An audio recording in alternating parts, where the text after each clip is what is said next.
I've had one of those secret pod. Oh, that was just an idea. Stop looking at my notes. Welcome to The Downside. Russell and I have taken our blue chew, and the race is on.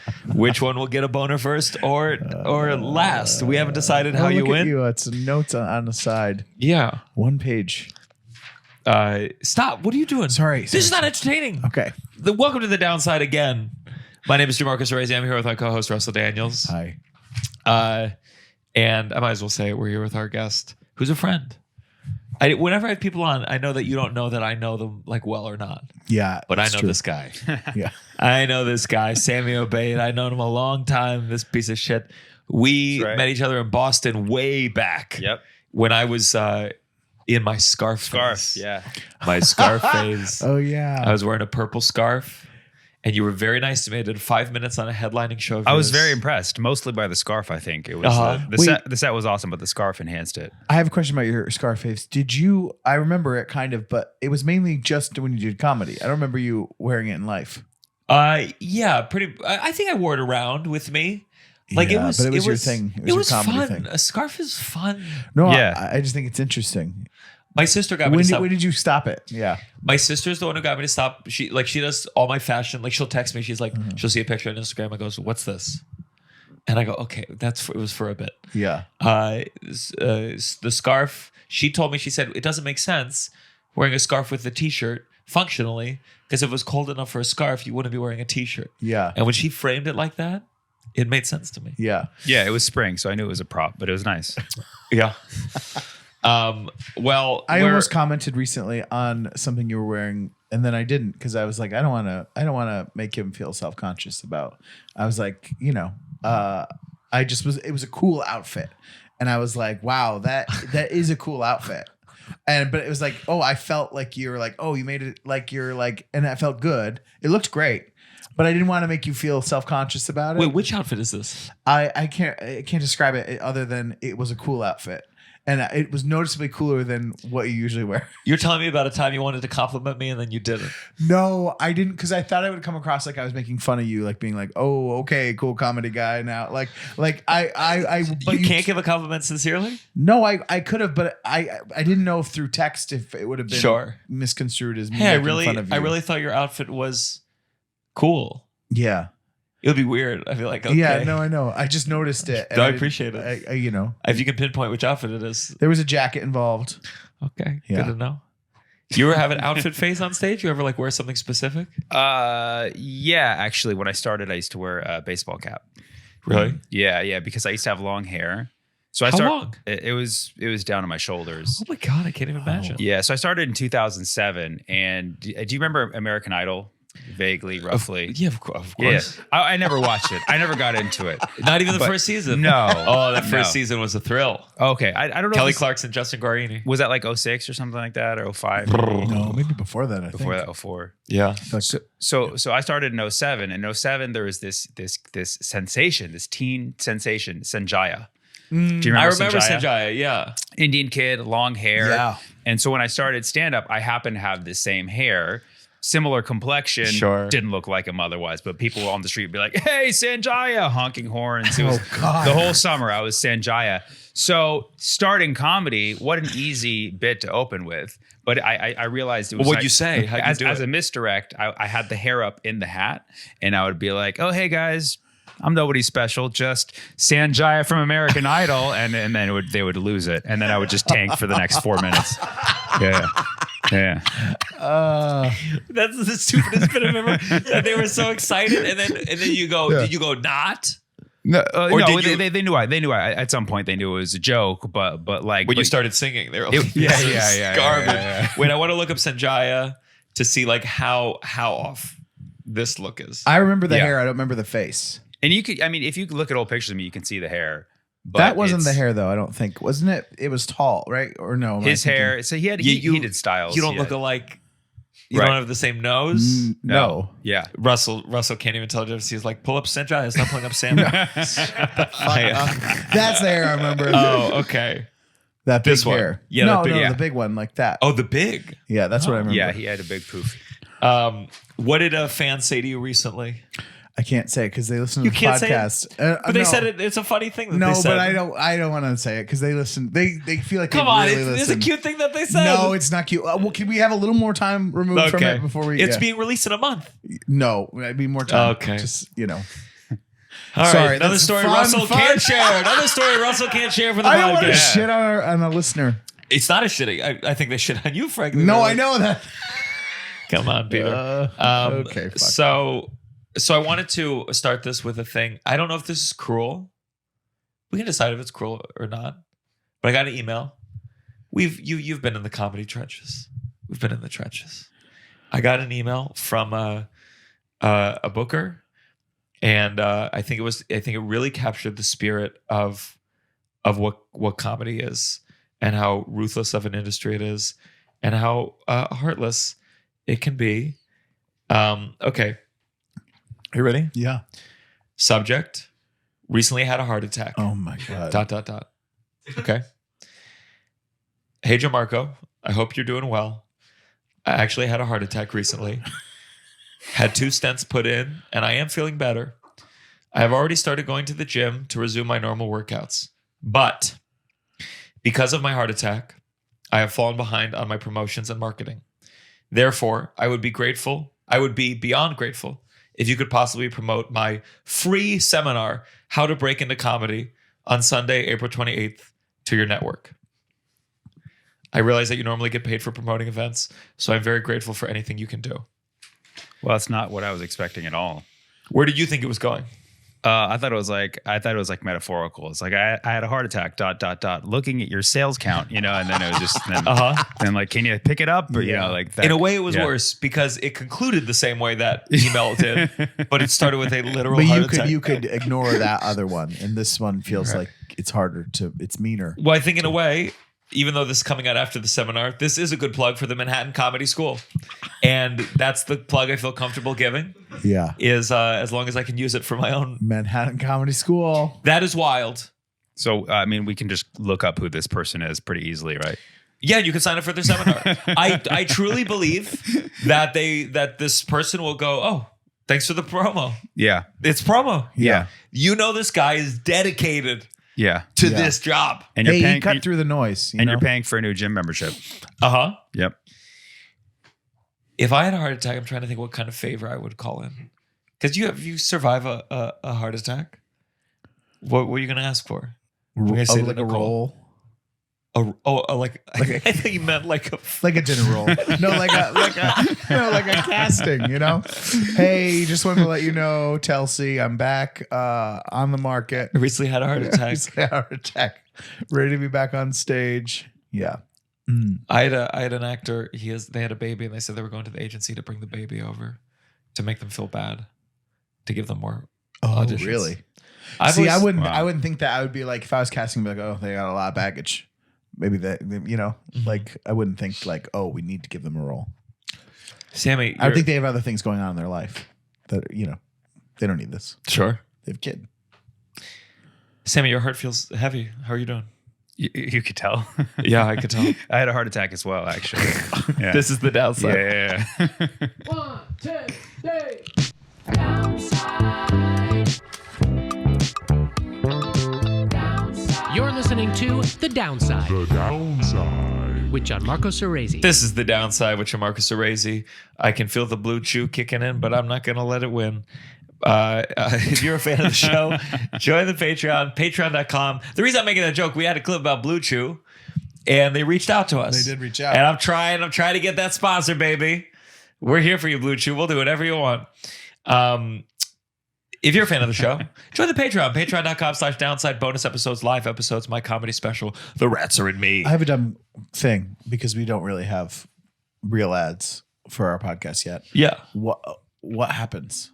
Like, they just send us Blue Chew pills, or do they send us money? Do you know what I mean? They don't just send us money. That's for fucking sure. But I'm saying, like, why would we care? Like, what do we get from them? And what if you had a heart attack from the Blue Chew? Maybe. That's my biggest fear. When I have to start taking Viagra, which I don't need it yet. Oh, I don't need it yet because I'm not having a lot of sex.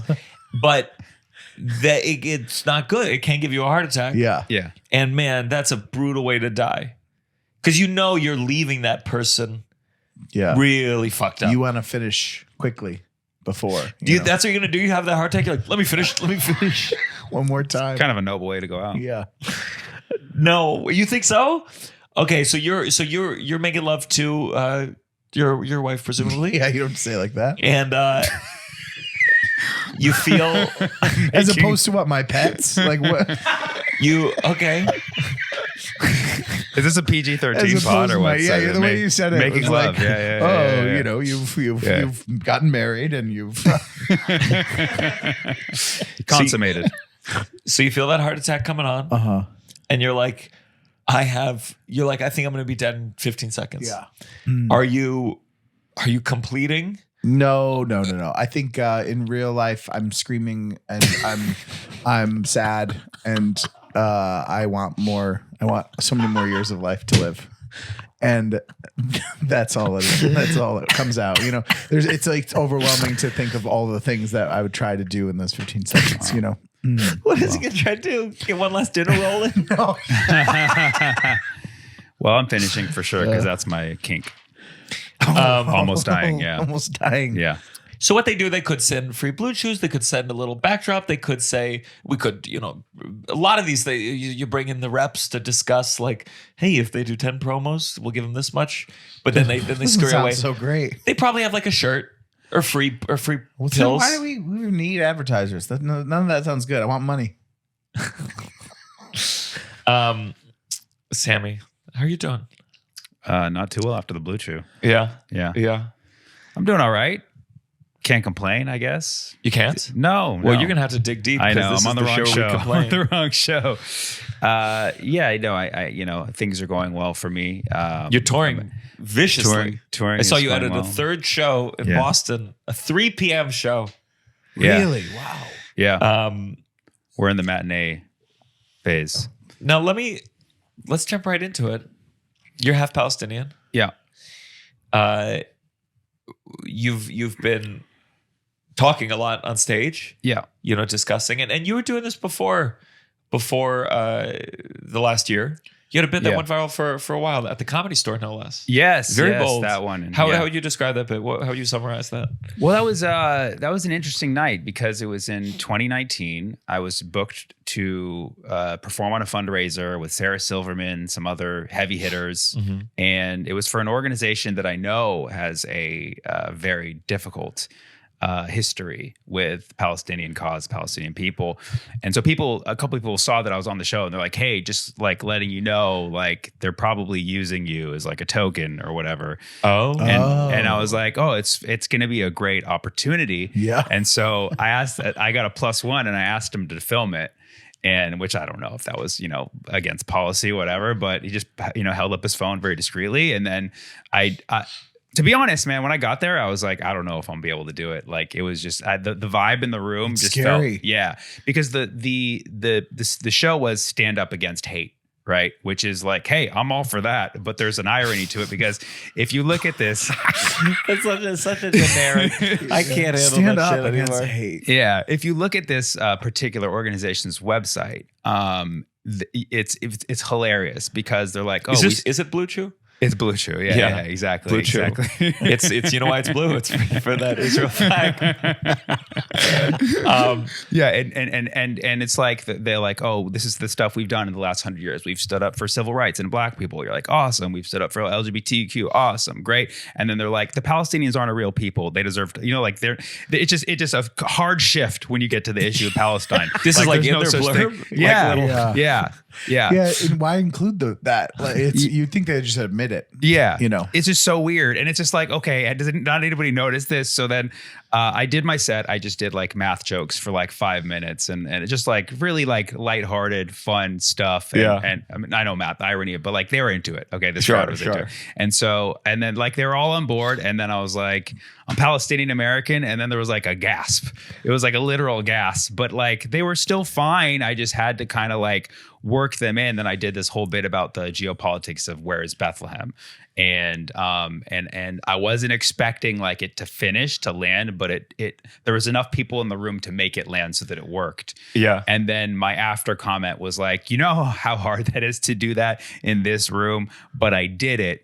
And then that's when they like started to clap, and it was just like a nice moment. And that was in 2019. And I was like, the guy sent me the thing and I watched it. I'm like, if nobody knows the context, like this is going to mean anything. Sure. And then in 2021, there's a war happens with, between Hamas and Israel. There's like rocket fire and all this stuff, and Gaza's being bombed, and like it becomes a big deal. Everybody talks about it. And then I released the bit, and then it went viral. Yeah. Yeah. Is it overwhelming? Because you've been touring for many, many, many years, but right now I'm sure there's like an extra energy to the room that you're talking about this, thing that we're very much in the moment of. Yeah.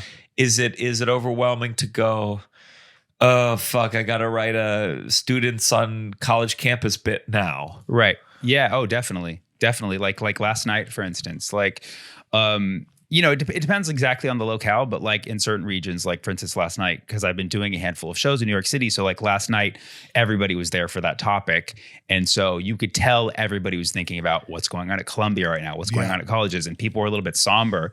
So like I was doing the set and it was taking them a while to crack. And then I was like, how about what's going on at the college campuses? And then they like erupted and then that bit like, so it's like they did want to hear about it. But do you have an angle ready? I mean, angles take time. I know. I've always said one of my problems with writing political material is that I don't want me to be the good guy. I sometimes think the comedic angle is fucked up sometimes. Yeah. Oh, It sure. isn't fucked up and hateful. For sure. But like, what was your angle? I didn't really have one, and that's why. And like this whole week, I was like, I was on tour, and I was like, what's my bit going to be? Because I got to write one. And then so as normal, I'm like, well, I got like pun ideas, so I'll just start there, and then I'll because I do a lot of puns in my set, and I started there, and then the angle just became like the critique of these kids, like they're trespassing. Like if I pay $60K tuition, I can sit in any fucking bush I want. Sure, you know what I mean? Sure. Or they're terrorists. They're asking for divestment from Israel. It's a form of boycott. That's the most American patriotic shit you can do. It's not terrorism, right? It's using your First Amendment. Republicans love that shit. They love it. They should be all exactly. Yeah. They should be all. It's just Bud Light 2.0. You know what I mean? Yeah. So maybe bad example, but like I mean, Israel has yet to get Dylan Mulvaney over there. Maybe that would mix things up a little bit. Right. Hey, there's a lot of different angles, and that's so complicated. Like I can't even That's my point, though. Is like even as I make that joke, I'm like I don't even know how to navigate that joke in a way that's not offensive to something or someone. Yeah. Right. It's tricky. Oh, you're always gonna lose someone. It's just it's just, What would you do? You do more characters. So what would your character be? Would you be my character on stage? Would you be like police officer, like arresting people? Like undercover police officer who's clearly not undercover. I mean, you've seen those videos of Sure. like these giant men that are like just like lubing around, I guess that maybe if I had to come up with one right now. Yeah, gun to your head. Probably. Sure. Sure involved. And then do you I just don't like. Do you feel? Maybe you don't care. Like that. It feels like people are also coming, at least in this moment right now. I'm sure just to feel like with people that they can agree with to a degree. Yeah, I don't know if they actually come for that reason, but when they leave, they mention it. They're like, "Wow, this is really cool. I didn't know I could be in a room with this many like-minded people." Yeah, about a specific topic. You know. Yeah. I think it's so crazy because it feels so frustrating to not have any institution or person, anything from the top to like look to right now. Yeah. That you're like, there's a desperate thing of like, I'll go to laughs at 3 p.m. if I'll need some validation. I need something. There's such a great injustice happening and no one at the top in every single form of across the board is really it just feels. But do you ever go up there and go, "Oh, I just want to talk about this one time I came too quick"? Yeah, no, for sure. No, there's definitely but the thing is, I've experienced I've been doing this now for 17 years and I've experienced so many waves where people come out to my shows for different reasons. And I'm like, okay, now I'm playing to this crowd, Sure. Yeah. And fortunately, this crowd is coming for a topic that I've been talking about for a long time. So it feels like just very it feels comfortable. But yes, the crowds that were coming out right now, they're a little more conservative. Like I'm not going to be doing, a lot of cum jokes. You know what I'm saying? So yes, I'm keeping that in mind. But it's just like, hey, like any wave, like who knows? Maybe in a couple years I'll be talking about another subject and people will be coming for that. So, I'm just riding the wave right now. But like if I want to go do something like that, I'll go to an open mic. Like they're everywhere. Sure. Yeah. It's when you do have. Last night I did a show at a place called Paisanos in New Jersey. It's not a show. Okay, It's not a show I need to be doing anymore. Yeah. But it was like an old booker reached out. Yeah. Do you want to headline this restaurant? These are the kinds of gigs that I did in my first couple of years. Sure. Yeah. And I'm like, yeah. And I immediately regretted it the moment we started driving out there. I'm like, what am I doing? But it was brutal. It was tough. I mean, it was fine. Yeah. But it was like I had one joke about Joe Biden. That's not even that harsh. And this is a restaurant of 40 people in New Jersey. And this one woman whose birthday it was just goes, yeah, fuck Biden. Let's go, Brandon. It's one of those moments where I was like, yeah, when it's not your fan base, it is a different fucking ball game. Yeah. It is different. Absolutely. The kind of jokes you could make because she was so charged up.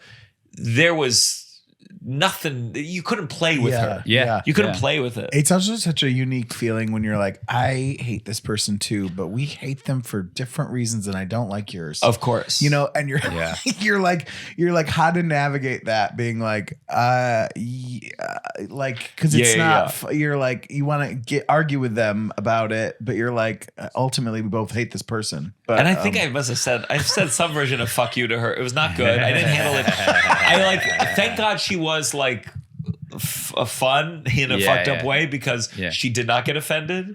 But I really I hadn't dealt with it in a while. And it was my opening joke. Oh, wow. And so I tried making it about Trump. I go if she said fuck Biden, I said, oh, they're both sold. They're not fucking anybody anymore. Yeah. Silence. And then I forget. I did. Did you do any research on me for your birthday? Yeah. It's like if I went to your house for my birthday and I was like, why are there so many Confederate flags here? And so that was okay. But that is all that being said is like, I certainly know the few things I have about Israel or Palestine. It's to bring it up at a show. Yeah.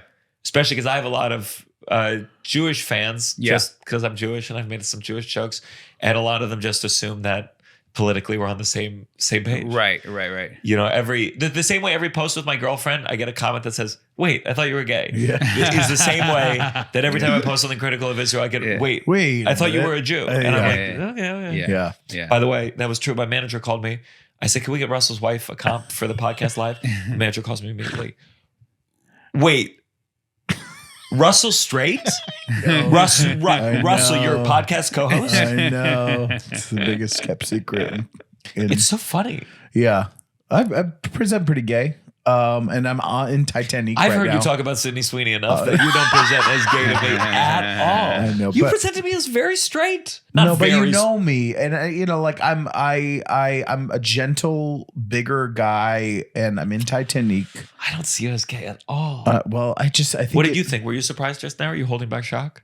No, I mean, I think if somebody could see you as gay, they could see him as gay. I think it's like a kind of we both seem pretty gay. Yeah. For straight men. For the arts, we're jocks. We're jocks. We're jocks. We've been to a baseball game before. We didn't know any of the players or the rules. So it's just got to be tough. I mean, does it feel more stressful to be performing right now? Do you feel a burden? Oh, no, actually, to me, it's cathartic for sure. Yeah. I mean, when everything started on this last bout in October, when everything, started or restarted, Russell's I had a couple Broadway debut, October 7th. Oh, that's what, really? Yeah. Wow. Yeah. Wow. What was your production called? Gutenberg. I was Josh Gad's understudy. He was out, and so I was in that day. Yeah, he wanted to go two-person to the front musical. lines. Yeah, Gutenberg the musical. Yeah, what a day to have a German name. I know. Wow. Yeah.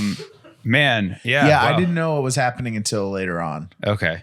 And Yeah. then I was like, oh, okay. That's why some of those jokes didn't go over so well. Oh man. No, it's just like the musical had a lot of jokes about Jews and anti-Semitism in a way really? that like it's one of those things where you're like, no, it always has been complicated, but then like it wasn't complicated for a lot of people, and then suddenly they're like, oh, now we know more facts. Right. Yeah. Right.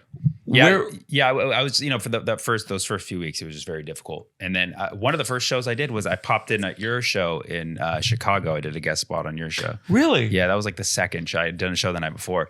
And so that was when I was kind of like getting into it. I remember your crowd. I remember when I was like, I'm Palestinian. And like there was a Palestinian in the front of your row. He was like, yeah. I was like, all right, let's go, dude. And then, from there, it just, after doing a couple months, like now I feel in the groove. I just feel like I'm on it and I could talk about it. And it's good for me. Yeah. Where were you born? Oakland, California. Oakland, California. Yeah. And which parent is Palestinian? Dad. Yeah. And he was born in Palestine? No. So my dad, he grew up in Lebanon. Lebanon, okay. Yes. So my grandma, she was in Palestine in 1948, and then I have family who like traces back there as well. But like she was the only one who was actually there, and she left in 48. And then she went to Lebanon, and my dad. Did she leave? Because she wanted to. Not on good terms. Not on good terms. terms. Yeah, I wouldn't say it was on good terms. No. In Yeah, fact, it was the Nakba, right? the Nakba. Exactly. Yeah. My friend Tim's grandma too. Tim, you know. Oh, Tim. yeah? Same thing. Oh wow. There you go. So forgive me if I ask any naive questions. Along the way of No, this. you're good. But so your dad grew up in Lebanon, and Yes. your mom. He met your mom in Lebanon. No, so my mom grew up in Texas, and she's half Lebanese. So her dad knew my dad's dad. Oh. Yeah. They were old buddies. They're not related. I checked. So sure. But yeah. So my dad, I think they'd actually met when they were kids. And then my dad went to UT to do his grad school. So my mom was there. UT. So yeah, UT Austin is where they started to get together. And when you were like a kid, how did they talk about Palestine? Like no, actually, my parents, well, they were like very like they were like kind of like your regular like liberal type. Well, they were always kind of like very progressive, like kind of hippie types. But they were also, my dad was also an immigrant. He was like in America, just kind of like living the American dream. Like, yeah, fuck yeah, America, it's really cool. There's not wars going on all around you. So I think it took him some time before he started getting a little more bold with politics. And so it was really after like in the post 9/11, Iraq war phase where they started to do more activism stuff. Sure. They were always educated on it, but I didn't really hear them talking about it until about then. And then they actually started taking me to protests and vigils and stuff. Really? In around 2003. So I was like 18, 19 when I started. Let me ask you, just described it as hippie. I feel like I'm so from so many comedians talking about their immigrant parents and talking about them in a not hippie way. How did he get into the hippie lifestyle? Yeah, so my parents are definitely different than your typical immigrant parents because they're like, first of all, they like me doing comedy. Sure. So there's do you no have struggle like here. a complete different the opposite of I have the opposite. immigrant parent act? That's why when I say I can't complain, it's because like we're watching suffering in Gaza. It hurts me, but it's like I live a great life, and it's like the best I can do is try to help other people. I'm not like I have nothing to complain about. My parents were always very supportive of any artistic thing that I did. They raised me very well. So both my parents, they did drugs and college. So they were cool. If you looked at my parents, like a picture of them in college, and then you looked at me in college or me now, like they're way cooler than I'll ever be. Not anymore. I'm now cooler than them. But in their coolest moment, they were much cooler than I've ever been. You know what I mean? Yeah. And so they both had their hippie, like 60s, 70s, Woodstock, Hendrix, that whole lifestyle. Were your parents going to Woodstock, and were they hippies? And not hippies, no. I mean, they went to concerts and stuff, but they were not hippies. I would not say that. My dad was a hippie, but he's trouble like telling me real memories. I've seen the pictures though. He's hair down to here. Yeah. He looks like that Indian kid from American Idol. And okay, so you went. They brought you to. Do you remember your first protest? Yeah, it was against the Iraq War in March of 2003. That's wild. Yeah. My parents did not give a shit about anything in this world at all. Really? They just were not. They weren't activists. Yeah. They weren't going to things. They were, look after your own. Yeah. Where were your parents? Where was that? Potomac, Maryland. Yeah, I mean that's Yeah, I think most of those. I think everyone there was profiting from the Iraq War. Frankly, you were going to a protest with your parents? No, but I was very I felt like that was like the first kind of radicalizing of me was the Iraq War. Really? Yeah, I remember being I was very, too young to pay attention. I was in high school and then college, and I remember I had pins and very, being very angry and that kind of thing. Yeah. That was the first time I had that sort of thing, But it was the age, that's when it happens, when you have stuff like that happening and you feel like, what's going on? Right. This is fucking nuts. right. I had just started college at UC Berkeley, so it's like we were going to protest whatever was happening anyway, and so it happened to be the Iraq War, and then Palestine became kind of a focal issue at that point as well, because it became Middle Eastern centric politics, what was going on over there, and all the unrest in the Middle East, it all kind of traces back to the Israel-Palestine issue when you actually look at it. So yeah. Do you remember those college protests? Were they intense or were? Yeah, I mean there was I remember when the Iraq War broke out, spring of 2003. It was not like it right now quite, but there was. I remember I was in philosophy class and we had an Israeli professor, and there was a kid who in the middle of lecture he got up. He's like, "Hey, there's going to be a protest. We're protesting the war down at Sproul Hall. I want you all to join." And then he sat down, and then the professor's like, well, sometimes it's good to just kind of look at things before we actually get out. And he was trying to relax everybody. And then the guy just stood up. He's like, 10 of our fellow students just got arrested, so you should go out there and join them. And it was just that was the most tense thing I saw, but yeah, there was people getting arrested. It wasn't violent, but it was confrontational. It's a pretty good metaphor. Philosophy teacher. Yeah. It's also wild that it's so funny now. You're all the same people that were for the Iraq War who then now are that was bad, we shouldn't have done that, are now for this. And you're we can't fucking trust you. All of the same exact people in 2003 were we gotta do it. Right. And then now you're here being we gotta do it. And you've since then been we shouldn't have done that. We should have gotten out of there. What were we thinking? That was so silly of us. Shut the fuck up. It's so crazy. It makes you feel insane. Right. What's that? I think that the tweet is liberals are against every war except for the one happening right now. Right. Yeah, that's good. Yeah. That's good. Yeah. I don't know. I look back and I was uneducated about a lot of politics, and I go, well, it's because I was, studying musical theater. I was truly I was researching, but it was all, different Sondheim things. Yeah. Right. And I didn't find out. I just can remember, I had that I'm with her sticker on my laptop for I remember that. We were doing sketch comedy and you had that. Don't act like you weren't as a public with your radical. I got views. I know when I was radicalized. There was an album, 2016. The artist Anoni did a great album, and it was all about the drone bomb.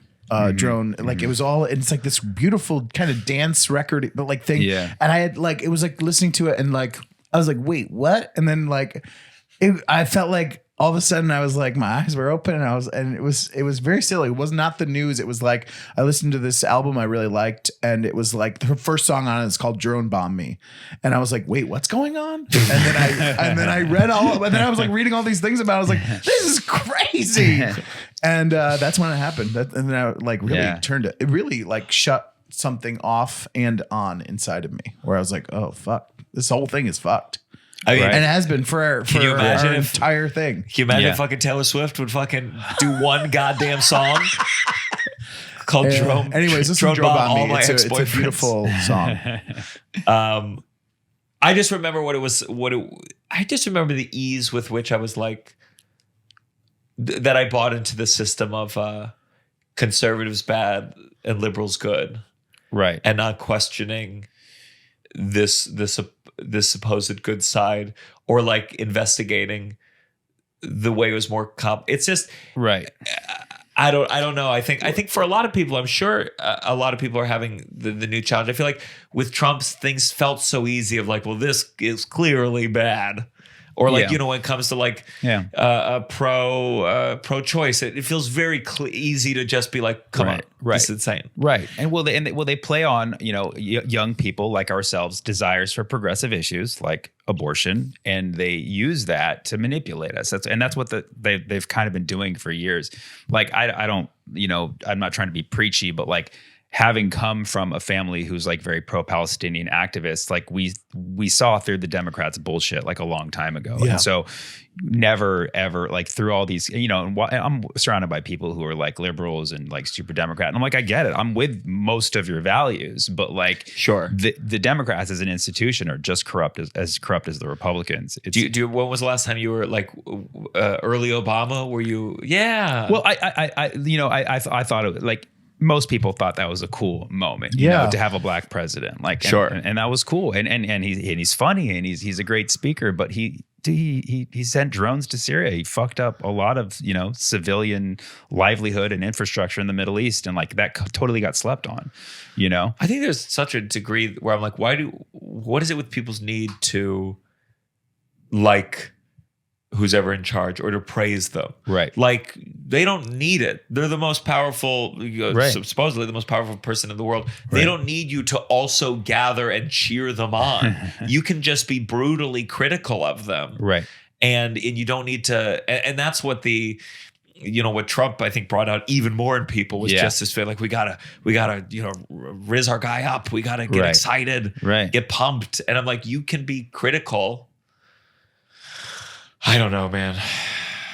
Yeah, it's how the leadership game works. It's a popularity contest, and people are dumb. Most people are dumb in that regard. That's the bottom line. That's his bottom line. Like even that woman at the show last night. You're just like, what do you mean? What do you mean on both sides? What do you mean? Fuck Biden? Like, okay, then go do something about it, bitch. Like, you fuck the guy, then go get out of the fucking chair. Yeah. Or like, Trump. Yeah. You're like, what are you saying? Right. What are you saying? This. Yeah, it's more than tribalism. It's like something they want to feel like. I don't know. There is a team kind of thing to it, and feeling like you belong to something. Yeah. And there's like you easily have all your values in under one umbrella. Yeah. It's like easy to maintain. And I don't know though, because it feels so crazy to me now. Sure. To feel that way. But can I ask one thing that liberals, and then we don't have to just talk about this. It's not a Sammy Obeid show. But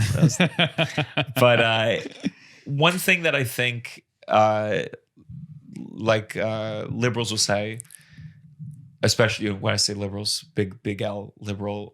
Big L, big loser liberal, is they'll go. Well, Israel is more pro LGBTQIA2+ than other parts of the Middle East, to say the least. Sure. And for them, it's like that's sticking. And it's the same thing that shitty hack comics do where they go, why don't you send these protesters through their last semester in Gaza? Yeah, Tyler Fisher. Yeah. That joke fucking sucks. But like, or there's a lot of that. Why don't you tell the they thems? Sure, they'll be thrown off. It's like, and that's that's the thing, because especially for liberals, like pro LGBTQ rights is the driving force of a lot of people's passion. Sure. And what do you think the I'm sure I have a whole 10 minutes on it. Sure. On pink washing, and it's like stop telling LGBTQ folk how to feel. Like they can decide things on their own. Sure. If you can pick your pronouns, you can pick a stance. Like it's manipulative. It's like they don't like the idea of children being bombed. It's as simple as that. They're not down with those values. What does it matter? Like, they're always like, oh, look at the track record of gay rights in Palestine. It's like, look at everywhere's track record of gay rights. It's horrible. Sure. Why is this only coming up when Gaza's being bombed? It's because it's manipulative. So it's just listen to LGBTQ folk. They're not down with it. Yeah. Like most of them. I was obviously, and I can't speak for everybody. Of course. Surely there's plenty who are pro-Israel, but it's like most LGBTQ folk are pro-Palestine. I mean, you. But,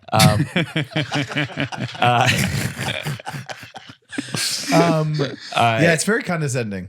Yeah. It's very like I sometimes have you special little group. Like, what are you thinking? Like, you need to submit to us and what we're, and that's where the lack of nuance otherwise you don't is. get the good things here. Like, we can treat you badly. It's very, there is also that there's that unveiled feeling of like you want us to treat you here. You want to be nicely Yeah. treated here, then maybe you should get in line. Exactly. It's fucking, oh God. It comes from the same mentality of people who would want to restrict their rights anyways. Yes. The same mentality. Yes.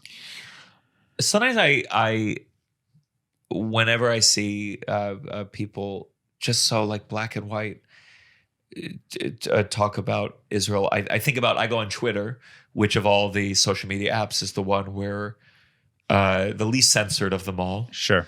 And I have this urge to want to send images and videos to people going like, look at what you're talking about here. Yeah. Look at this. Yeah. Look at this thing. Look at this dead kid. Look at this dead family. Look at this child who just lost both his parents. Yeah. And there's so much of like, the news doesn't show it to a degree. Right. Social media would block it. Yep. Would get rid of an account. Yep. And sometimes I'm like, that's the part that's so missing from people when they share their perspective on this, that they're literally not confronting, because there's probably like, you cannot be seeing the same thing I'm seeing. No, they're not. And thinking this simply about it. Right. Right. And I guess I just don't, but then, then they go, well, what numbs people? What is just like, I don't know. People have complicated views on it, because part of me is like, just put it all, open the news, and it should be a fucking horror show. Yeah. But then no one will watch the news. I don't know. Yeah. Right. Right. Yeah. No, I mean, even for somebody who like, I like to know what's going on there and I want to see it. It's sometimes like a video comes up and it's just like, that when on Instagram it's like blocked and you have to, sometimes like, I'm just not in the mood to look at this. Sure. But I know what's going on. I occasionally force myself to watch it. But like, there's a human instinct to like, I don't want to just ruin my moment right now. And so people can live in that perpetually, just be like, and they tune it out. And then the algorithm rewards them by not showing them that. Sure. So then, the algorithm is programmed to show people what they continuously consume, and some people will put themselves through that and some people will not, and not to mention there's like deliberate censorship also on a lot of these platforms. Were you kicked off something? I was kicked off TikTok years ago, and TikTok was kind of different back then. This was in 2021, but I think I pissed off both sides is what I was doing by posting material during an active war. Yeah. And the material was kind of old, so it wasn't like I was appealing to the sensitivities of that moment. I was just kind of like reposting old Israel Palestine jokes. Yeah. I feel you. I've been posting jokes about the 2020 election all over again now, and they all make sense still. It's a really beautiful thing. Yeah. Before we move on from this, I did have a This Gotta Stop related to it, so it felt like sure you can do an early This Gotta Stop. I feel like it's early. Well, because we talked about this the other day too. We both gotten a couple of DMs from people. Oh, sure. And for my This Has Gotta Stop, it is this like, if you are a downside listener and you find yourself being pro war. Mm-hmm. Pro genocide. I know you probably wouldn't label it that way. You'd label it differently, but you're uncomfortable by us talking about this, and I just feel like what's got to stop is the majority of Americans are not in support of this. Okay, but you have every single major U.S. institution, politician, the White House, all on your side. You have that. So you don't get me. And the money. You don't get the co-host of The Downside too. Sorry, you have everything. You have everything. You don't get me. You just we got Hillary, we got Biden, we got Obama. We didn't get Russell. But Russell so Daniels. You just don't get me. And the least I can do as the co-host of the podcast, The Downside, is to make you slightly uncomfortable in your bloodthirst. That's it. That's the least I can do. And so I just don't think it's going to be for you. If and it's not a lot of people. It's a handful. But you're not going to convince me. You're not going to change my mind. I've read the talking points that Netanyahu puts out. I'm good. Like, don't need it from you. Okay. I just realized Hillary Clinton spent more time on a Broadway stage than you have. No, she hasn't. Yeah, she's been the concerts and the fundraisers and Linda. Oh, okay, yeah. I guess so. My favorite story from the 2016 election was I believe Radio City Music Hall, and everyone thought Hillary was going to win. Can I just say that I remember the feeling when I voted for Hillary in Harlem, and I was walking and I was like, oh, we're finally going to be done with all this Trump stuff. And I was listening to Katy Perry. Oh no! And Katy Perry, she was supposed to perform at the victory at the show. glass shattering. And so all these people had tickets to Radio City Music Hall, and Katy Perry's just in the green room, dressed probably in 10-inch heels and disco balls on her tits. And they keep coming back, and they're like, it's going to be a little bit more. They're still doing the counts. And then I wish I could see that moment of the person that goes like, take off your heels. You can take off your heels. You're not singing Plastic Bag today. Man. All right. Well, let's. You like puns? Yeah. Is that a mental illness? For sure. We have a friend who likes puns. He loves them. Yeah. And he'll write sketches, and it's always like really great sketch. Let's just take out the puns. What's that? Let's just take out the puns. I think it's because it's there. He uses them almost in every sketch. You know what I mean? It's not like this sketch is about puns. Puns have a time and a place. They do. Yeah. I trust me. I do a lot of my act, but like I'm very critical of puns. Like, tell me your pun philosophy. I see them abused. You have to. The best ones are really, really edgy. Okay. The best ones are really, really edgy, or they take a very, very serious moment. It's just like breaking the tension in comedy. Yeah. Puns shouldn't, like, when something's already fun and fluffy, I don't need a pun, Sure. I need a pun somewhere where it's really dark and unexpected. That's kind of a general rule that I go by. Also, you really got to commit to it. Like, I see people, like, they bail out halfway through, and then, they're like, whatever, like, yeah. Like, no, own that shit. Like, there's nothing better than just being extremely confident about a pun. That's a mental illness right there. And I think that's what people actually like. Also, be ready for groans. Know the groans are coming, and plow through them. If you plow through the groans, people will respect you. Yeah. Would you as you were talking, I was trying to think of a pun. Yeah, sure. And they don't present themselves to me. Really? They don't pop in my head. Mm-hmm. Maybe once or twice. Have you ever thought of a pun in your life? Not really. No, I'm not. That's not how my brain works. I'm thinking right now. Yeah. Do you remember any either from your act or classic puns you go, oh, that was brilliant? So there's one that I wrote like a month ago. It's one of my favorites recently. And that's that, one of, like, back in the day, I really liked to date Latina women. Or I was very interested in Latina women. I'm setting this bit up correctly. When I was younger, I was very interested in Latina women. You could say it was my first kink, and I was 15. So you could say it was my quinceañera.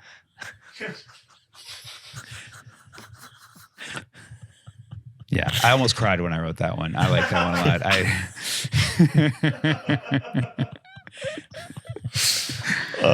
That's good. That's good. Yeah, I like that. I see what you're saying. Like why that pops more. Yeah. Oh man, you were a mathematician. Yeah, well, I try. You still to be, I still try to be. Once you are, you're right. Yeah, you're inducted. Is that what they say? You're inducted for life. Yeah. Once you count, you can't subtract. Well, it's not like it's being a mathematician doesn't mean that you get money. Like, it'd be like, if you're a musician, you're a musician, right? Right. It doesn't mean, I don't know. I'm a hobbyist. Yeah. Mm-hmm. What does that mean? You read a math journal? No, I could be doing. He could still do math. I think math. Am I a mathematician? I'm doing math too. Yeah. No, but you never were. I do too. I'm a was, statistician. Well, what do you mean? What level? Where did you take this math? So I got a bachelor's in math at Berkeley, and so I took like 9 upper division courses. I had like a thesis. So you either do pure math or you do applied math. I did applied math. And you have to choose a focus for your applied math. Mine was probability theory. So it was like a lot of stats. we had a mathematician on. Yep. And I thought it would be Matt Broussard. Matt Broussard as well. Matt Broussard as well. Oh, You yeah. told me that you and Matt had a talk way back. One would be the math comedian. One would be Yeah, a long time ago, Matt was like, I'm not really interested in doing math jokes. So you can talk about math in your set and I'll talk about science. And like that. And was then you like realized that people weren't interested in either. Yeah. I tried to get a re-signing of the contract. Yeah. We picked science. Was that? He picked science. Yeah, he wanted to do science. Yeah. That's very arrogant to claim the whole field of science as a very comedian. it's a very broad. I understand there's not like a lot of competition. Yeah. Well, it's science, social science. I mean, it's a lot. There's a lot there. How far did you take the math? Like, are you in a book? No. I'm really in I a like book. how your Yeah. limited knowledge of trying to even Yeah, talk about wow, this. yeah, You're like, so. Okay, tell me, other than book and Nobel Prize, what else can a math guy get? I don't know, a job with math. He could be so many things. He could work for NASA. He could be an accountant. Sure. Anything in between. Yeah, I mean, all mathematical formulas, well-known formulas, are used in constructing modern technology. Whether it's the phone you use or the bombs. Sure. Sure. Yeah. So, did you decide to quit math? Did stand-up take over? Like, what was that? What was that journey? yeah, well, I was a teacher. I was a math teacher. So I did the major, and then I was thinking about doing grad. I was thinking about doing a PhD because at Berkeley you could go straight to a PhD, and it was just a 2-year program. Because a grad program would have been 9 years. So I was like, fuck that. I'll do a PhD 2 years. The only problem is to do the PhD program at Berkeley, you have to first be proficient in French, Russian, and German. So I would have to learn 3 languages before that. Yeah, so it would have been another 10 years. Oh my God. Yeah. So What language? French, German? French, Russian, and German, because those are the 2 kind of like most mathematical, texts you'd You have just to look like at translate. numbers. You got to read. Yeah, you got to read those numbers in those languages. When you saw Oppenheimer, right? I did. I feel like so many movies they do this like capturing creativity, but also capturing Math. figuring out math. Right. And like I think Oppenheimer's, he was like seeing planets A and lot then, of, and then right, explosion. A lot of and- whiteboards. It's Or cute, not yeah. whiteboards. Not Chalkboards. Yeah, but like, is it like comedies? It just like it just comes to you. You go, oh that's yeah. it. Yeah, no, it's all that same kind of thinking. I remember when I was taking the math classes and I was like solving, because those upper division math classes, it's not like the elementary school math that we used to do, like where you're just like solving problem or it's you're writing like proofs, you're writing essays, and you have to like find creative ways to prove something. So it's very much like jokes. Jokes are like proofs. When you write a convincing argument, right? You got to be like. It's easy when you say it. It sounds cool, but if I were to say my comedy's like math, it sounds like shut the fuck up. Shut the fuck up. Yeah. Well, you're figuring something out. Well, yeah, but that's the extent of it. Yeah. Right. That's a broad brush. Oh, You figure things out. proofs. Right. Proofs. I remember. Oh, so stressful. Proofs, yeah. Proofs. The only thing I know about proofs is doing it as a play. Proof. You ever read that play? There you go. Good play. I don't Classic. remember the play. Oh, it's classic. Her dad's going nuts. Oh, yeah. He's trying to find it from the dad, finds out she's the one. And he goes, a woman doing math? That's Wait, that's not the one with the molestation. What am I thinking? You're thinking doubt? That, and I'm thinking How I Learned to Drive, or what's that? Yeah, play that's a called? totally different play Yeah, with but- Mary. Yeah. Okay. That's whenever you tell Russell you've been molested, he goes, proof. Proof? Proof or it didn't happen. See, there you go. Young mathematicians. What grade did you teach? So I taught various grades because I didn't teach at a public school. I taught at some after school programs. Uh-huh. So I taught everything from 4th grade through senior high school. What was the most fun age to teach math? I liked the kids who were like 11, 12, like the 6th graders. Uh-huh. It was like before they become full on devils. They're Yeah. like a little more malleable and nice. Were you a good teacher? I was, but I was like I was a little too easygoing, and then they started to not really respect me. That's why I quit. They didn't respect you? What did they do? How did they not respect you? I was at this after school program, so it wasn't like a public school. I mean, that would have been even worse if I was at a public school. But like the kids were just kind of like running around and not really like. I'd be like, sit, do the problems, and they weren't, because they felt like they could do whatever they wanted. Fucking kids. Yeah. I'd like to try being a teacher. I think I'd be a good teacher. I think you'd be okay. Yeah, you would. Yeah, you'd be okay. That'd be fun. Yeah. Well, I wouldn't know. I don't know what you teach them. don't use that. Yeah, what would I teach? Yeah. And Musical theater. I could be an acting teacher. But like one of those, and then they see me perform and they go, "Oh my God, this is the guy we took the lessons from." I hear Manhattan Comedy School is hiring.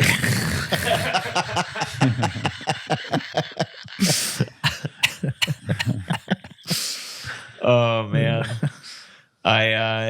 So when you did stand up, I know one of the things that you're known for a portion of your life was the most colleges in a row.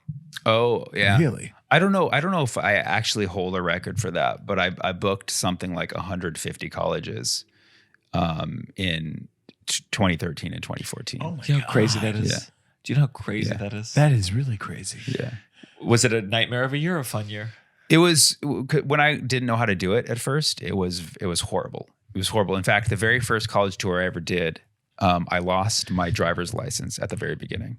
And, colleges, you got to fly out to a city and then you got to drive to fucking nowhere. Yeah, Right. it's crazy. It's crazy. These colleges, I'm like, how do you? The airport's 2.5 hours away. Yeah. What a miserable. Yeah. Why? Yeah. Yeah. It's like that, or you can take like a 3 transfer flight to some, shit nowhere airport. Yeah, right. yeah. So a lot of rental car, and I lost my driver's license at the beginning of the tour. And so I had 2 weeks of colleges and I had to figure out how to get from one to the other without a car. And so I took buses, I took trains. I was on Tinder back in the day, and I was like meeting women on Tinder and asking them for rides. Really? Yes. And it worked? Yeah, it did. Well, I didn't. It wasn't like, hey, can you give me a ride? It was just like, hey, you're cool. What's your sign? Da da da da. Next day, can you give me a ride? So you didn't have to go on the date first. You just chatted them up. Yeah, it was just like, well, let's meet. Oh, I'm here, and like, oh no, I lost my license. Oh my God. And hey, where should we go on a date? Let's go to Kansas City Tech. yeah. That would be a fun date. Yeah. I heard their cafeteria is really fantastic. Strangely, still the most noble way Tinder has ever been used. So Yeah. yeah. I mean, back in the day, it was a mess. I mean, it still is. I'm not on it anymore, but. I listened to a podcast where you said you went on 100 dates in a year. Did I say that? It's like that. It was, you were going for the record of Tinder and colleges. Oh my God. No. But it sounded like you. I have it right here. It says Tinder 100 dates. Between 2013 and 2015, I easily went on like 100 Tinder dates. Yeah. That sounds like my personal hell. That sounds like my. Did you Nicole was your first Tinder date? No. Second. Tell me about that first one. Well, it was with someone I matched with on Tinder, but we also knew each other. Nice. From college. It was fine, but Just one date? Not a love connection. I went on 3 OK Cupids. Okay. That was it in my whole life. Yeah. 3 OK Cupids. One is this woman. We kept chatting back and forth, and we were having these talking about Charlie Kaufman. Okay. That's when you got my heart. Wow. At least back then, until these recent movies. But then my roommate, gay guy, he was like, you need to meet this person. And I was like, I'll get to it. And she was like, you need to meet. You're doing a lot of chatting. Mm-hmm. And sure enough, the moment we met, and I came with a stick hard drive with Steve Martin's book on it. This was before I was a stand-up Oh my comedian. God. So here we talked about Steve Martin's book. And the moment we sat down, I was like, no. Why? It was like the way they laughed. But it was like, who knows? It smells that are unconscious. What was the laugh? I don't remember, but it wasn't committed. It was, Oh, okay. and I was like, I could never be with that laugh. Yeah. Mm-hmm. And then 2 other dates, I remember them all, and they were all torture. Really? You're good at ending a date where you're not feeling it? Yeah. Because a lot of my dates would be like, hey, can we meet at my show? And so And would you have them watch it? Yes. And so how the Sammy, set? that's unfair. No, I That gives you too much of a leg up. That's if I ever have a Me Too story, it's going to be that. Like this guy invited me to watch his comedy show. He made me I watch was so an well hour of behaved on comedy. all of these things, like as a date, but like I subjected a lot of people to some really, really bad shows, and so Would it be funny if people got more upset about that than all the other things? Yeah. I should be locked up for that. I really, really should. I'm admitting it right now. So, You would say, hey, yeah. Would love to hang out. You want to come to the show? It was extremely lazy. It's just a very extremely lazy way of speed dating. It's like, okay, if you don't like the set, this is probably not going to work out, you know? Or, you know, another test was like, if the set goes really bad, do you still treat me nicely after the show? Yeah. And there was a bunch of times where like I tanked it and they were just like really weird. Did they ever leave? Did you ever? There was a couple times where the person just left during the show. Yeah. That's brutal on multiple levels. And not all of those were bad shows either, too, which is like another. Sure. So it's like, you know, even at my best, you know, they're like, I just don't like puns. Yeah, but there's something weird about like if you're killing it and they leave and you're like, okay, well then they just didn't like how I looked. You know what I mean? Like, totally. Like there's like some sort of weird fucked up thing there. So it really was that's a brutal. very efficient way of. Can you imagine starting a date? You brought someone to Titanic. I went on one date. My friend Lindsay hooked me up with a date, and she came to a show first, and it was early. And I was trying new, like, it was about politics and race, and I bombed real bad. And then we went to dinner after, and that was excruciating. I was humiliated. When was this? Oh, I mean, I was at the Pit. Which who performs at the Pit anymore? Uncle Function next week. But we went on the date and we sat down and she was German or she was like South African and she was like, I don't like comedy. And I was like, just based on me or like overall? Luckily you got none tonight. That's very brave of you. And are you still in Oakland right now? Yeah, Fremont. So you're like, 30 minutes south of Oakland. That's where you grew up? Mm-hmm. You like it? Yeah, I mean, it's peaceful. It's actually voted the happiest city in America 4 years in a row. Really? How do they gauge that? I mean, if you drive around the city, nobody's happy. I don't know what the fuck they're talking about. It's Elon Musk has a Tesla factory there. I don't know so I don't know if that factors in somehow. Maybe that's why they're happy. Yeah, he's doing a good job. Yeah. When you say how do they know? What do you think they could possibly mean? It means some weird fucking poll. Some weird poll, but do we all take it? I didn't take one. Right. You know what I mean? Right. Who's taking it? I think they skipped New York City. Yeah, I think you can look around. It's not going to be this one. This is definitely not. Wait, what city is it again? Fremont. Fremont is the happiest city in the world? In America. That's crazy. Why am I only hearing about this now? Yeah, look it up. I don't know who's taking these polls or whatever. It's bullshit. But yeah, it's like sponsored by Tesla. We do have that going on. Probably. Yeah. Ever gonna move to New York? I feel like the whole time I've known you, it's I always keep telling been, you, yeah. But as time went on, it's just like there's less reason to live here. Amazing city, fucking best comedy scene in the game. But like with the way the industry works now, it's like I can be wherever I want. I don't really need to be here. Where would you want to be though? You want to be in? I'm cool with it being there right now. But eventually I need a change of scenery. I just don't know if it's going to be New York. Yeah, I don't know. Yeah, I don't know. I know you got New Orleans as a backup place. If you want a little bit of a short story, but Sean Riley, who you work with. Sean Riley, yeah. So me and Sean, we've been on the road, and we were coming from Jersey into New York City a couple weeks ago, and we were staying in Jersey. We went under the tunnel. And we pull up, you get out of the Lincoln Tunnel and you get into New York City. You get above ground and you have to make a turn, whatever, when you get out. And you have to like stop at the light before you make the turn. So we stop at the light and then, a man on the street, probably homeless, whatever. Yeah. I don't know how, the PC terms you guys use out here. Sure. He walks, he's hardly wearing a shirt. Like he has a shirt, but it's kind of like torn. Okay. Yeah. He comes in a Soul Cycle class. He walks right in front of our car, like slowly, and the light turns green. So we're supposed to be going. And he walks right in front of our car and he stops. And then Sean is like getting impatient. He's like, dude, come on, man. Like move. We need to go.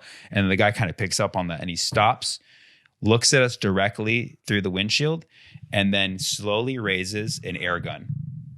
No way. And then does a little and we're just like staring speechless. And I jokingly said, Sean, run him over. But I was just joking because I knew Sean was going to do that. And so wait, he just made the motion. Yeah, he just made the motion. Yeah. But I mean, it's threatening. I mean, if somebody doing this to you. Yeah, no, I feel I wish you'd stop pointing at me right now. You knew it was an air gun right out the gate? We knew it was he was close enough to us so it was clear that it was just his hands, but like the intent behind it was horrible. And then, and then I remember at that time I saw a police officer driving by and I was like, what the fuck? Like, can you, help provide some, some law and order out here? Sure. And then I'm like, hey man, he's like, I gotta go arrest a student at Columbia right now. yeah. Okay, I gotta go beat up an 18-year-old. Yeah. So the police officer, he sees the guy with the air gun and he reaches into his pocket and he pulls out an air gun and he's just like bang, bang. And that was the end of it.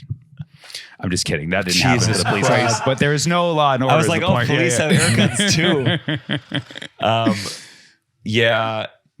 Yeah, we defend New York. Russell defends New York. I attack New York. I do. I mean, I think that's funny. But I saw a guy recently. He was in the middle. He was, I don't know, unhoused or not, but he was in the middle of the street. He was having a heroin trip. Yeah. And I was like, oh, you should go on the sidewalk. Yeah. And I tapped him on the shoulder. I said, hey, man, you want to go over there? I swear he went up. He went, oh, thanks, dude. Walked over. Went back down. I was like, whoa. It was incredible. Truly, completely sober, said that to me. Oh, thank you. Wow. Yeah, wow. And it was very nice. Yeah. Well, I think I got a couple extra discuss ups. Let's go to our next segment. This has got to stop. Cool. This has got to stop. This has got to stop. Russell did his. This has got to stop, and it's you don't get Russell. You don't get me.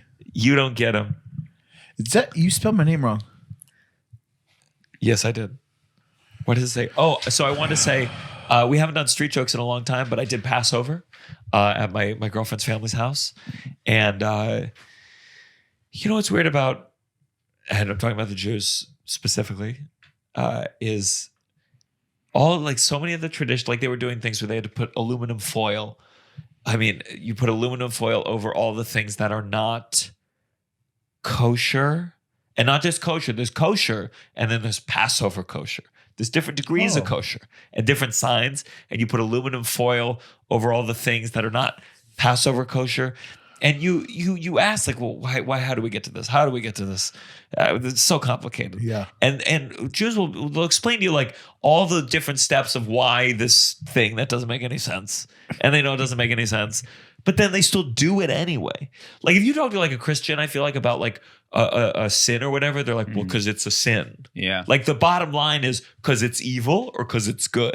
You talk to the Jews, are like, well, because they did this there, and they did this there, and we're still doing it. And I'm like, and if not, what happens? You're like, did the CEO of aluminum foil come up with this? Oh, yes. Listen, I get suspicious the whole time that you have to buy a new thing of tomato sauce with the kosher Passover thing. You just made a new sale. Yeah. And then you employ the rabbi at the factory. He sits there and he goes, that's kosher, and he checks the box I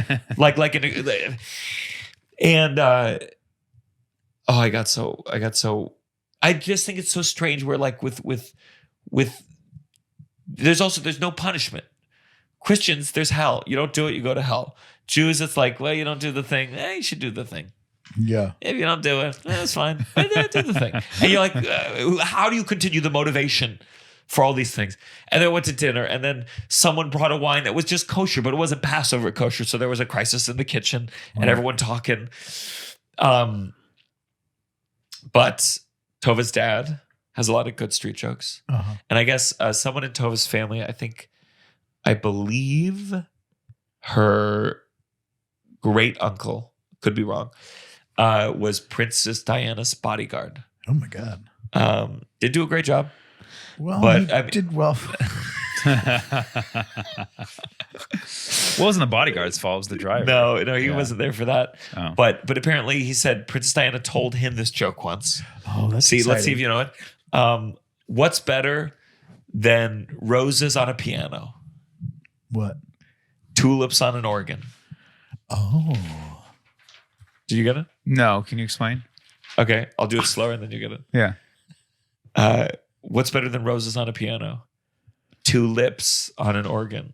Oh. Blowjob. Oh, okay. Blowjob. And apparently that's what Princess Diana did after she went, blowjob. Blowjob. There you go. There you go. See, it's the confidence.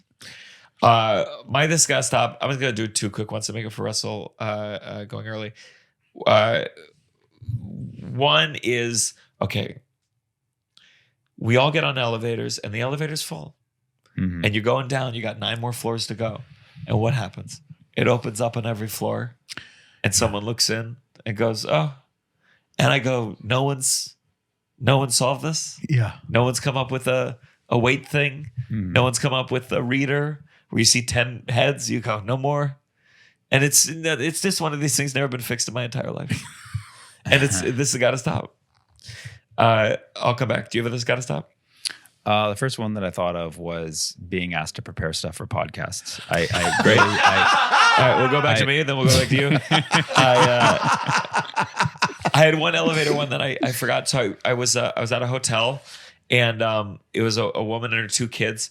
She and her daughter came out of the elevator. The little kid stayed behind, and she didn't see, and the door's closed. And this kid is screaming bloody murder, just weeping, crying, wailing, and then eventually the screaming stops because the elevator goes back up, and the mom is like more calm until the elevator comes back down and opens. No little boy. And she starts freaking out, and suddenly I'm like going to the front of the hotel, like I'm like, you come here, we'll go scan the floors, and everything was fine. Yeah, but just to see this mom was like, oh, my son being crazy, crying in the elevator, and then open empty, and she was like, oh my god. So wait, what's got to stop there? People having kids or elevators or clearly there's a lot of elevator technology that we are behind on. Yeah. Another one, you got to swipe the card before you press the button. No, I hate that. Oh my god, I hate that one. Oh my god, the worst. Yeah, or like if you're like on the top floor and you have to just scan it to go to the lobby or something like crazy. The like irony that. is that you can just use the stairs. It's like way to crack down on out of shape criminals. You know? Yeah. Do you have a second? This has got to stop. Yeah. Well, this is a more broad thing, but I'll tell you why I'm thinking about this. It's just people making stuff about them. Sorry, this isn't personal, but sure. Yeah. Just so this week, 2 things happened. Last night I did a show where the venue did not tell the crowd to not record the comedian, this is a very specific to the situation. I understand a lot of people come to comedy shows, they don't know you're not supposed to record. That's fine. So a bunch of people are recording in the middle of my sets. I find it very distracting. It was awful. And then I'm like, hey, like, what are you guys all bootleggers? Like, stop this shit. No more recording. And like, I shut it down, whatever. And then I start doing another bit, and a woman raises up her phone again. And I'm like, I just fucking told you. Like, I broke the bit. I'm like, I just fucking told you. And she was like, I was just taking a photo. You said no video. And then she like, for the rest of the show, she just like sits like this and like is just totally unhappy. And then she writes me a DM after the show saying like, I was really enjoying your show until you publicly humiliated me. By the way, this was my first comedy show. Like, yeah, well, that's what we do at comedy shows. We publicly humiliate everybody. But like, she made it about her. Like nobody gave a fuck about that moment. Nobody was looking at her in that situation, but she made it all about her. So that happened. Have you ever had where they're filming and you're like, I try this. I try really subtly. I do one of these. Yeah. And then sometimes you say it to them and they check out and they just stay. And you're like, please, can you put it down? Right. And they freeze and you don't know what to do. Yeah. You don't know what to do. It's scary, especially if you're like trying to work out some stuff. Right. Or saying something edgy. Because in my mind, your mind just goes, I see the clip. Oh, totally. I see the clip. Totally. There's a guy that comes to Titanic a lot and he does this. I don't have a thing. He puts videos. Yeah. Sits there, and then when he's watching, like if action is happening over there, he like moves his body in weird ways to catch it, and you're like, you're very clearly filming all of this in your thing. He sits like in the front row, and but then he like makes us like these nice pins. So I'm like, is he just filming this to then make these like pins for us? You know, I don't think he's doing anything malicious with the content, but it's just like, Yeah, no one wants these bootlegs, guys. Even there's some comedians. There's some comedians that I love out there, and once in a while, I'll look up an old bootleg, and after 10 minutes, you're like, the sound sucks. Yeah. The audio it's not sucks. fun. Yeah. Okay, what was your second thing? So the other thing was also this week at a show. This girl comes with her boyfriend and her friend, and they sit in the front. And she just keeps talking during the show. And again, this is a comedy centric thing. So she's, obviously some people don't know that they're not helping the show when they heckle. That's fine. Whatever. Your first time, I get it. So I shut it down and I'm like, hey, you need to stop talking. People aren't enjoying this. I did it in the nicest way possible. And then she did the same thing where she went like this. And as she's doing that for now like 10 minutes and just like really awkward, like really, really weird body language. And then I end one of my jokes, and then she's like, "Yeah, because I was just trying to come here to enjoy," and then she just starts letting out everything that she wanted to say for the last 10 minutes, and she starts crying. And she starts crying, and Oh my God. and the audience starts booing. But like, I can't like just go off on her because this is a crying woman in the front, and she's like, this is like, I can't believe I was such a. She was wearing a hat from my website, like a merch. She was wearing my merch. So it suddenly became all about her, when all I was trying to explain to her that she was ruining the show for other paid ticket holders. That's all. But she made it all about her, and she's like, "You're an asshole." And because I opened the show saying, I just turned 40, and they're like, well, she's like, you just become a 40-year-old asshole, And I was like, I've been an asshole my whole life. That's how you know who I am. You know what I mean? And then it became all about her. And to the point where there was a guy was like, I'm going to leave because it's too much. And he left. I'm like, see what happened? And then she started crying even more. And then finally, I was like, if you guys want to leave, you can leave. And then they security kind of came out talking, and then they left. And then they left, and then as she was walking out, like I didn't want to say anything because she was crying as she was walking out. So it's not like one of those things, but like good riddance, while a crying woman is leaving. But then she leaves. Finally, she leaves, and I'm like, I'm gonna get a really bad Yelp review tonight. She walks around the other corner, and she's like, I'm not gonna leave you a Yelp. And then her boyfriend comes and like pulls her back, and then they leave. God. Yeah. I don't know. I don't have much the sympathy of like, I get it's your first comedy show. I haven't been to a soccer game. Yeah. I wouldn't be like, can I go on the field and tickle the players? My balls out. Swing my balls. Sorry, I didn't know. I've never been to a soccer game before. Yeah, babe. Let's go on to our final segment. You better count your blessings. You better count your blessings. I might have more than one for once. Russell, do you have a blessing other than Harvey Weinstein being the verdict being overturned in New York? Hey, it's my last weekend at Titanic, and I'm very excited to have some time coming up where I won't be in a show for a little bit, and I'm thankful for everyone at Titanic. It's been, I'm very thankful for that show. It's had a huge impact on my life, and I'm excited to. So you'll never go back. I'm not saying that. Okay. I'm just saying I'm thankful to like be done for a bit, and Sure. I'm very grateful for what it has done for me. Sure. Well, that's exciting. I hope you're back in something soon, but I hope you get a nice break.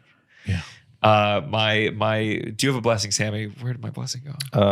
I might get a few. I get earplugs. I'm a big fan of earplugs. Oh yeah. Yeah, I just hate noise. Really? Yeah, I have. Were you wearing these earplugs? When I sleep, when I lay down, anytime, even for like a nap, I put in the earplugs. Mine always they fall out. You should get ones that can fit your ears. Better. Yeah, and they help. Yeah. I wonder if it would help me. Oh yeah, definitely. Sleep. Definitely. Yeah. Just tune the world out. Because I hate noise. But I have that condition, misophonia. So I need noise to sleep. That's the chewing thing. Misophonia is like chewing, even breathing, like just little noises bug the shit out of me. I got to tell you, every time I hear it, all I can think is, I know maybe you're not allowed to say it. All I can hear is miso. No, I know. Sure, misophonia. No, we're all thinking the same thing. We all think that, but every time I hear it, I just like I'm highlight like no, don't say it. Yeah. Misophonia. You hear it too. It's not just me. No, I knew any sane person. Yeah. Okay, I like that. I have a weird blessing. So I to make it vague to a degree, I had a friend who's going through some tough depression stuff, and it really was it was one of these where it's just like, if someone's depressed, especially when you're as cynical as I am, it can be tough. It can be tough to tell them why they shouldn't be depressed, or why they should hold on to life. Yeah. And it really makes you go, I feel there's some moments in life you're like, oh, this is why religion did this. Because I think like at some point someone had to be like, you can't, because God said you can't. Yeah. And then you go to hell and you don't want that, because that's like the real, like you go like, well, good, touche. Why? Right. Touche, why? Yeah. And I was like, you know what? You gotta. I said, you might be able to be happy later. You might be depressed now, but you will look back. And I was like, go watch Gary Goldman's The Great Depression on HBO. Yeah. It was like, it literally is a story about, this comedian who's as low as a human being can be. Mm-hmm. And ultimately, made it through that period and at least seems to look back and glad that he did. And it was like a real, I think I saw on Twitter, it was Ethan Hawke maybe, it was about art. It was about like the few times in life where you need art. Yeah. And he was talking about like, if you lose a daughter or you lose someone and you're like, I have this pain that I can't even describe. How has anyone ever made it through this pain? And that's when you read and then you listen to some poet. Mm-hmm. And my version of this in that moment, I realized it was just like, I don't know how to articulate this. Well, you know what? There is literally this thing. And it made me, it just made me look at, I think I look at sometimes that kind of comedy with a lesson or a moral attached with a degree of cynicism. Mm-hmm. I go, this is a marketing thing, or this was the hook that said HBO could give you the special. Mm-hmm. But in this moment, it felt very pure in like what it is, and it was just someone sharing their journey. And it felt, in that moment where I had nothing else to say, to be like, check this out. Yeah. So that's nice. That's a blessing. Yeah. It makes your job as a friend easier. Yeah, I mean, and now I told him to watch Gary Goldman's other specials, and Gary, you got to keep putting them out because the moment Gary stops making specials, my friend is fucked. Sammy, where can people find you? All the socials, all the stuff. Sammy Obeid. You can just put in Sammy O. It should autofill the rest. Russell. Russell J. Daniels.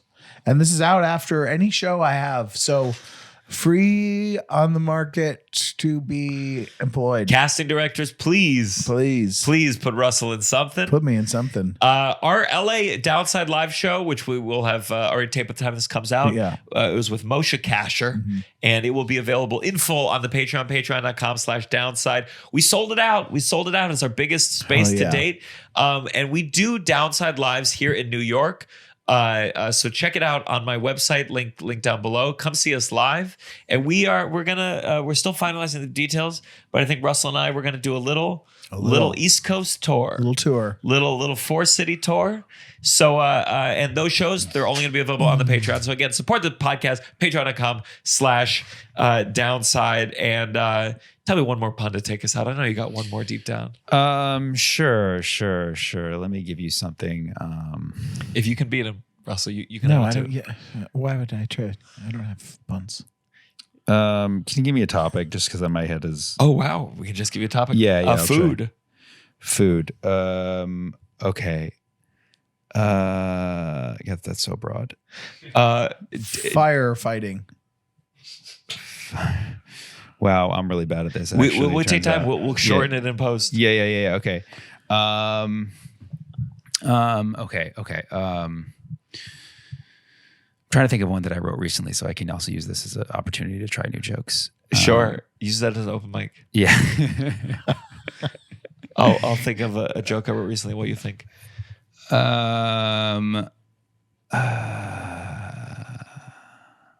This is so tough. I don't want to do an old one. I just feel like it's. We're not going to judge you. You can lie to us. Say it just came to you. Okay. 1 second. You'll edit this out, right? Russell, we'll talk while you find this. Okay. Russell. Please. Yeah. What did I want to tell you? If you haven't seen Baby Reindeer on Netflix, we got to take pictures after this. We're gonna use it for the flyer. I got to do something. I'm so glad you volunteered.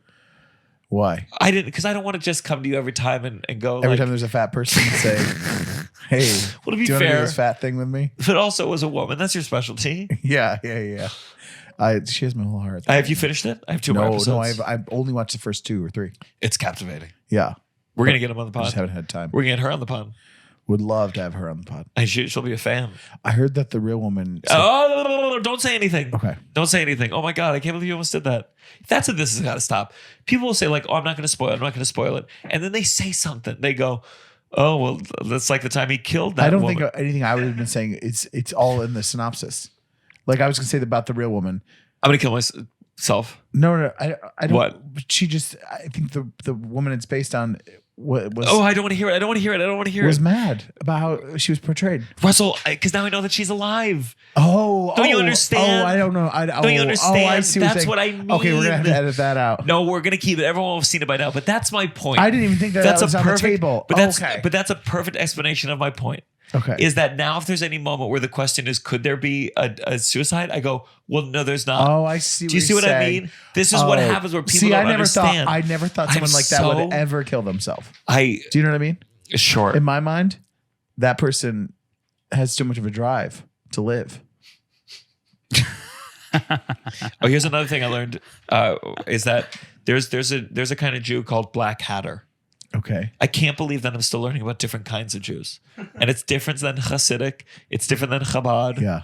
And I'm like, I thought there weren't that many Jews. How are there this many groups? Remember that black hat hacker?